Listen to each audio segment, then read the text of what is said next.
problema, siyempre. Nadidepress siya. Nadidepress siya yun. Mga problema nila. Marami na akong karanasan sa ganyan nangyari. Kita ko kaya na tao, kahirapan, sanay ng kasamaan. Sa kahirapan ng buhay. Ay, yan ang sanay na kailangan ng paggawa ng isang masama ng tao sa kahirapan sa buhay. Yan sa ang paggawa ng nasol ay sanay na kahirapan. Isa pa, kung sa akin kahit anong hirap ng isang tao, huwag tayong gagawin. Yan ang important. Ang tingin ko, akin lang, ang tingin ko sa masamang tao ay sa kilos. Sa kilos ng tao, alam mo na ang masasamang mga tao. Una-una ay lasinggero. Pang-tatlo ay pangalawa ay sugaror. Ay lasinggero siya, wala mang lasinggero na matino. Diba? Walang lasinggero na matino. At saka yung sugaror, na kung matalaw siya, pag-iisip siya na makakuha, mauli-ulitin niya. Magsusugal uli. Ay kung walang magsusugal, di magnanakaw o manunulis siya. Yung mga tao na ganyan ay mga ambitious yung mga tao. Hindi makatulog, kung hindi siya makatugal, hindi makatulog, hindi makaining.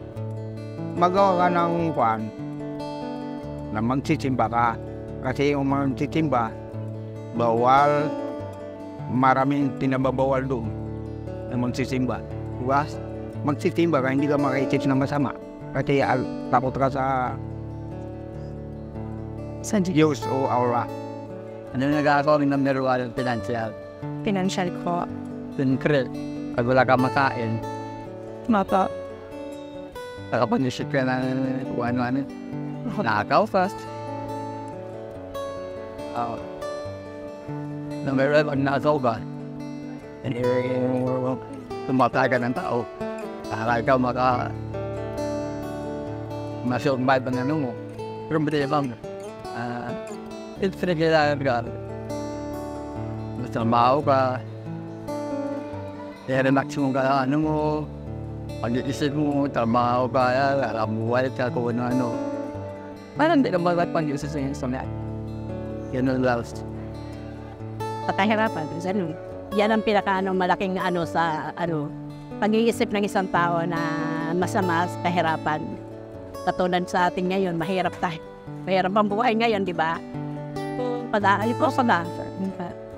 halimbawa, inaalipusta ka, talagang gagawa ka ng hindi tama.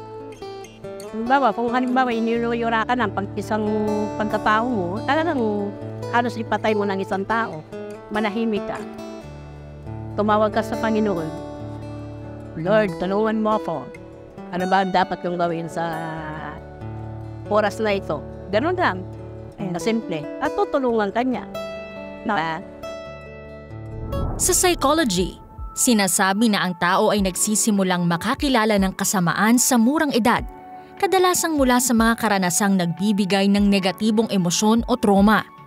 Ang pagkakaroon ng exposure sa masamang pag-uugali ay isa sa mga contributing factor para makakilala ng konsepto ng kasamaan.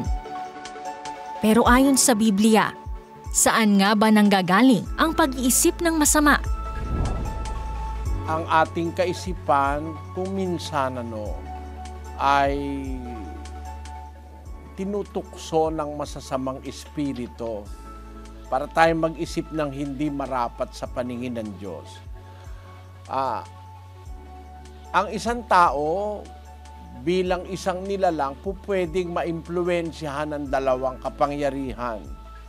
As a man, we are like a vehicle that can be influenced by two powers, that of God and that of the enemy of God. Maaaring ang Diyos maka-impluwensya sa atin at maka-impluwensya sa atin din si Satanas. Dalawang magkaibang puwersa Yung isang puwersa ng kabutihan, yung isa ay puwersa ng kasamaan. Walang panggagalingang puwersa na mag-uudyok sa tao ng pag-iisip at paggawa ng masama laban sa kapwa, maliban dun sa kaaway ng Diyos. Kasi ang Diyos walang ganung espiritu. Ang espiritu maaaring pumasok sa kaisipan, maaaring pumasok sa puso para papag-isipin tayo ng masama. Masasamang espiritu ang gumagawa nito, kapatid. Yung mga nagpapaisip sa atin na gumawa ng sari-saring mga kasalanan. Basahin natin ang Mateo 15, versikulo 19.